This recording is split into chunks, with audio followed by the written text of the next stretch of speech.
কোনো নির্বাচনী এলাকায় কোনো প্রার্থীকে গ্রিন সিগন্যাল বা সবুজ সংকেত দেয়া হয়নি। প্রত্যাশীদের মধ্যে দলীয় নানা কার্যক্রমে যার পারফরমেন্স ভালো তাকেই প্রার্থী হিসাবে মনোনীত করা হবে। বিএনপির মনোনয়ন দেওয়া হয় তার নিজস্ব গঠনতান্ত্রিক উপায়ে, কোনো সবুজ সংকেতের মাধ্যমে নয়।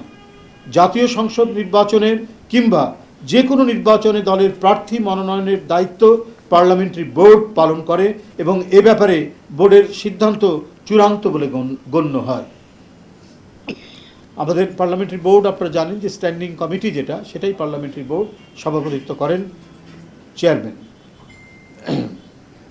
সুতরাং তফসিল ঘোষণার পরেই দলের ভারপ্রাপ্ত চেয়ারম্যান তথা বিএনপি কেন্দ্র থেকে ঘোষণা ব্যতীত এখন পত্রপত্রিকায় প্রকাশিত কোনো মনগড়া সংবাদে বিভ্রান্ত না হওয়ার জন্য সারা দেশের নেতাকর্মীদের প্রতি আহ্বান জানাচ্ছি।